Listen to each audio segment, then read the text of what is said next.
আমরা যখন নবী সাল্লাল্লাহু আলাইহি ইসলামকে সালাম দেই, দরুদ পাঠ করি, বিষ্ণু সাল্লাল্লাহু আলাইহি ইসলাম কবর থেকে ওই সালামের উত্তর দেন।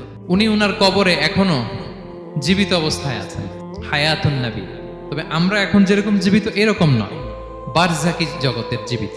তিনি ইন্তেকাল করেছেন, মৃত্যুবরণ করেছেন, তিনি বারজাকি জগতে চলে গিয়েছেন, কিন্তু সেই জগতে তিনি জীবিত। আল্লাহ তাআলা ওনার রূহটাকে ফিরিয়ে দেন। সাহাবারা বললেন, ইয়া রাসূলুল্লাহ, কিভাবে আপনি উত্তর দেন? আপনার দেহ মাটি খেয়ে ফেলবে না? রাসূল সাল্লাল্লাহু আলাইহি ওয়াসাল্লাম বললেন, ইন্নাল্লাহা তাবারাকা ওয়া তাআলা হাররামা আলাল আরদি আজসাদাল আম্বিয়া। আল্লাহ তাআলা নবীদের দেহকে নষ্ট করা মাটির জন্য হারাম করে দিয়েছেন। কোনো মাটি কোনো নবীর দেহকে টাচ করতে পারে না, নষ্ট করতে পারে না। নবীরা কবরে জীবিত, সেখানে সালাত আদায় করে, তাদেরকে স্পেশাল রিজিক দেয়া হয়। বিষ্ণু সাল্লাল্লাহু আলাইহি ওয়াসাল্লাম বলেন, আনা আউয়ালু মান ইয়ানশাক্কু আনহুল কবরু।